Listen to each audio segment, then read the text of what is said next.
Hey guys, and welcome back to Preshift Beverage Training. This is Dylan Higgins. Pleasure to see you again.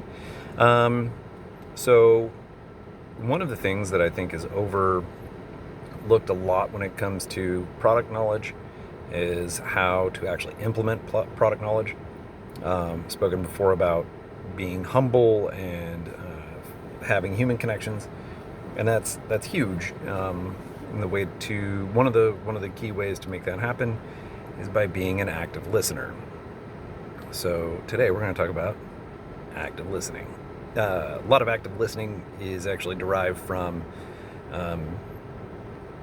being aware of the fact that when you're listening to reply as opposed to listening to understand, you're actually putting yourself in a position where where you come across as forcing someone else into something. So there's a few tips that I've learned over time that can help with this.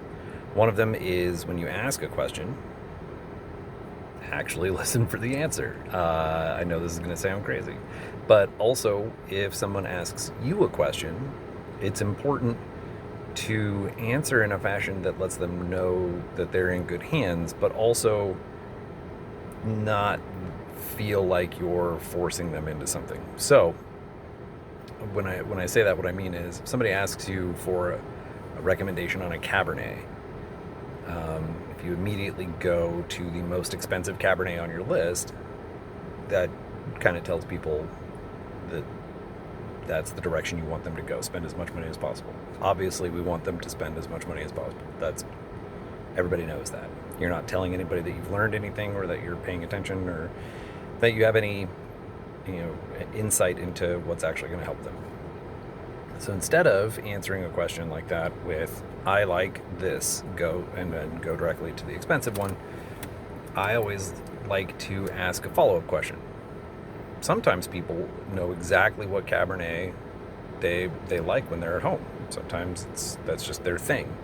And if that's the case and they have a favorite Cabernet, your knowledge of the topic is going to help you get them from the one that they know and like to the one that you have available. That being said, if they don't know, or if they're open to a lot of ideas and they like a lot of different kinds of wine or whiskey or gin or rum or whatever, then the important thing is to find out the context around that. So if somebody says, I'm not a big red wine drinker, I like to enjoy, at home I'll make myself a bourbon neat. Okay, bourbon neat tells me a lot of things, and that's the thing is, the point to having this product knowledge is that we're going to get to the point where it'll tell you the same thing. But you never would have known what to do with that unless you ask the question, well, if you don't like red wine, but you're interested in red wine, you're not familiar with red wine, and you want to try a red wine tonight, what do you normally drink? So that's usually how I start. Somebody says, I'm looking for help with the wine list. There's a couple ways to go about that. The first thing to do is just figure out what it is that they need help with. Do they need help figuring out what wine is going to pair with everybody's food? In which case now we have to sit down and we have to really think about wine pairings. Or are they looking at, I know the type of wine I want, I just don't recognize any of them that are on this list. Can you help me narrow that down? Those two things are hugely different undertakings and are really the difference between being an effective beverage salesperson and being effectively a glorified order taker. So what we need to do is figure out how to get from what they would like to what they're going to drink. And that's going to take a minute. So we start with, good evening, may I offer you a cocktail or beverage to get started? And the reply is, yeah, I'm looking at your white wines. I think I'd like to start with a white wine. Stop right there. The world of white wine, in the same fashion as the world of red wine, is so broad and varied that your product knowledge is going to help figure this out, but you need to know what context they're operating in. Are they looking for a crisp, dry white wine?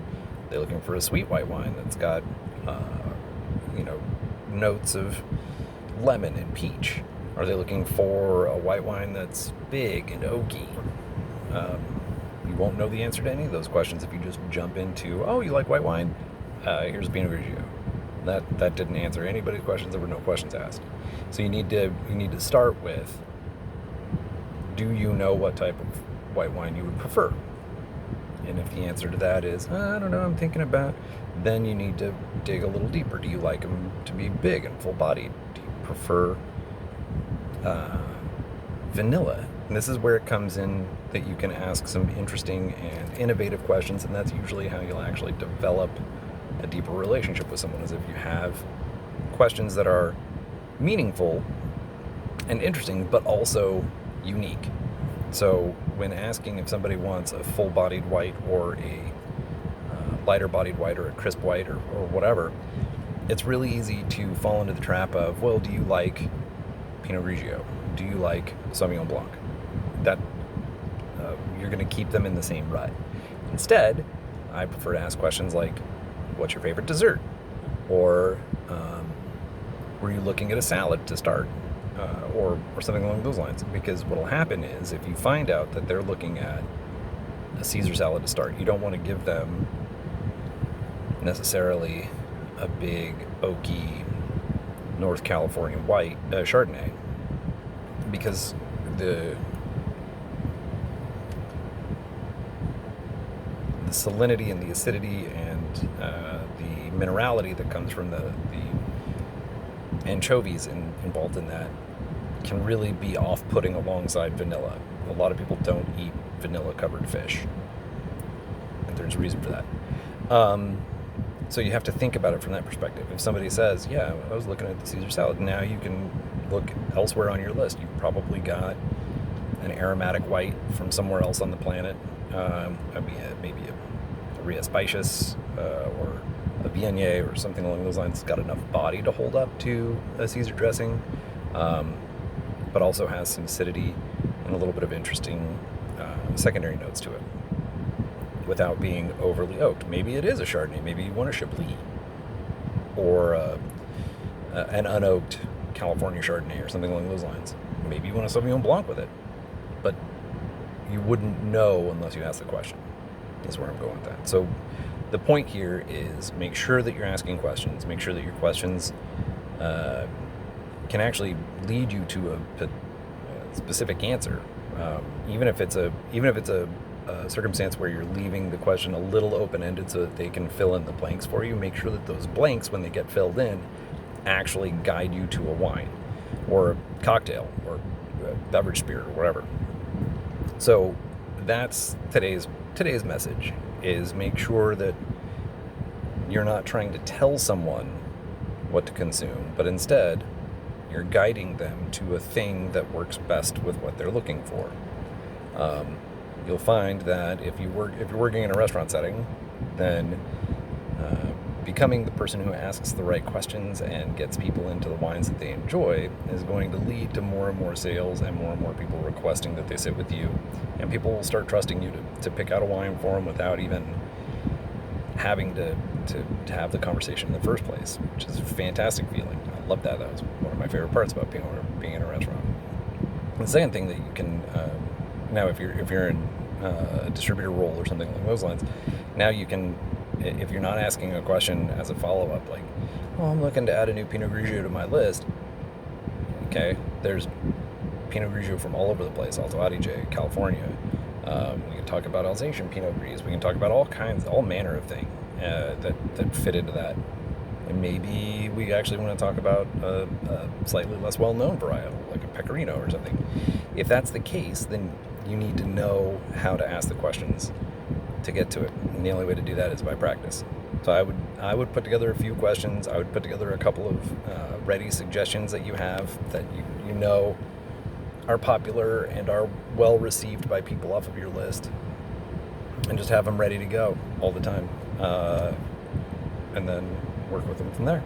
Anyway, hope everybody has a great service tonight, and I'll talk to you soon.